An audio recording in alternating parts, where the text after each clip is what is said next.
Panorama group, जो सोचता है वो करता है। अभी मिली जानकारी के अनुसार एक बार फिर से मंत्रिमंडल विस्तार का जो पूरी रात जग करके लोगों ने इंतजार किया और कयासों का बाजार गर्म था कि बिहार में मंत्रिमंडल विस्तार आज संभव है और इसके लिए राजभवन में भी चहल पहल बढ़ी हुई है। इस बात को लेकर के लगातार चर्चा चल रही थी और मीडिया चैनल के साथ साथ राजनीतिक गलियारे में भी रात जो है वो आंखों में बीती और इस बात की संभावना व्यक्त की जा रही थी कि क्या कुछ होगा।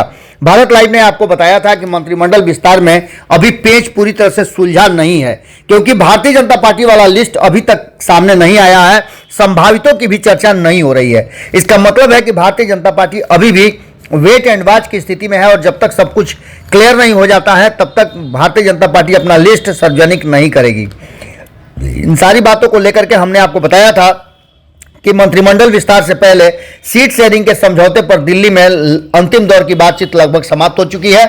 चिराग पासवान और पशुपति कुमार पारस के बीच में असल पेच फंसा हुआ था, जिसको सुलझाने का दावा किया जा रहा था। चिराग पासवान की जेपी नड्डा के साथ बातचीत और उससे पहले प्रधानमंत्री नरेंद्र मोदी और अमित शाह से भी बात हुई। इन सारी बातों के बाद जब चिराग पासवान का मामला सुलझ गया तो पशुपति कुमार पारस को लेकर के एक बार फिर से पेच फंसता हुआ नजर आ रहा है। आपको बता दें कि हमने पहले भी बताया था कि पशुपति कुमार पारस और ज्यादा एग्रेसिव तब हो गए हैं जब नीतीश कुमार विदेश से लौट करके आए हैं।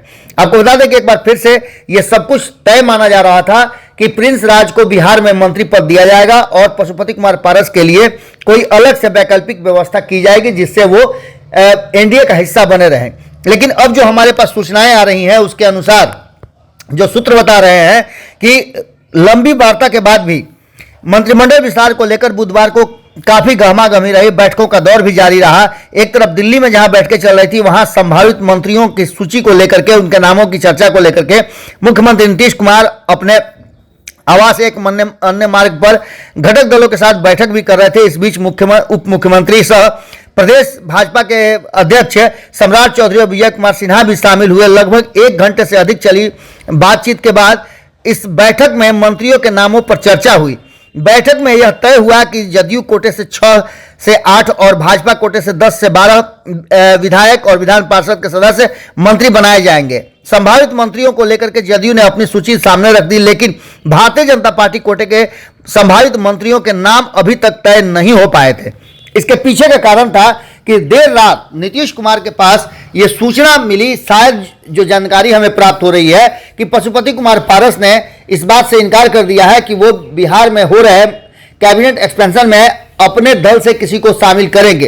प्रिंस राज का नाम लगातार आ रहा था कि वो मंत्री बनाए जाएंगे, लेकिन अब जो बातें सामने आ रही हैं कि पशुपति कुमार पारस ने विद्रोह कर दिया है और वो एनडीए से अपने आप को बाहर करने की बात भी कर रहे हैं। अभी तक इसकी आधिकारिक सूचना तो नहीं मिली है, लेकिन जो जानकारी मिल रही है उसके अनुसार पशुपति कुमार पारस को दूसरे खेमे से यानी कि इंडिया गठबंधन के तरफ से एक बड़ा ऑफर मिला है। उस ऑफर पर वो आगे की रणनीति और राजनीति कर सकते हैं और आने वाले चुनाव में उतर सकते हैं। आपको बता दें कि पशुपति कुमार पारस लगातार अपनी पार्टी और अपने सांसदों को लेकर के चर्चा करते रहे हैं कि उनके पास जो सांसद हैं वो चुनाव लड़ेंगे और वो किसी कीमत पर हाजीपुर से इधर उधर होने वाले नहीं हैं। अब जो वर्तमान परिस्थिति बनी है और चिराग पासवान के चेहरे की जो मुस्कान है वो साफ बता रही थी कि चिराग पासवान के साथ फाइनल डील हो चुकी है। लेकिन राजनीति और राजनीति में कभी भी कोई भी चीज जब तक घोषणा नहीं होती है या कभी कभी तो घोषणा होने के बाद भी बदल जाती हैं,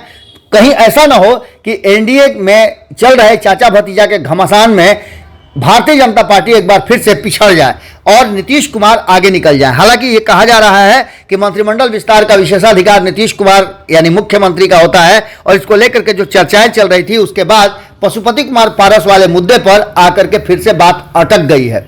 अब देखना दिलचस्प ये होगा कि आखिर होता क्या है। पशुपति कुमार पारस अगर मंत्रिमंडल में शामिल नहीं होते हैं तो निश्चित रूप से आज का मंत्रिमंडल विस्तार आगे बढ़ सकता है। एक चर्चा सबको चौंकाने वाली है कि पशुपति कुमार पारस के साथ बातचीत लगातार जारी है महागठबंधन में और महागठबंधन की तरफ से उन्हें आधा दर्जन से ज्यादा सीटें ऑफर की गई हैं। अब देखना यह होगा कि इस बात में कितनी सच्चाई है और मंत्रिमंडल विस्तार पर क्या होता है। हमारी नजर पूरी तरह से बनी हुई है।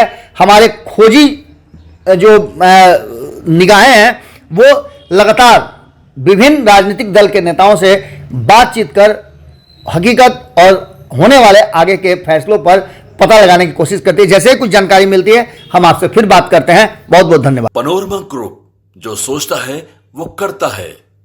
अगर ये वीडियो पसंद आई और वह बिहार के राजनीति और बिहारियत से सरोकार रखेनी तो सब्सक्राइब बटन दबा के चैनल के सब्सक्राइब कर ली।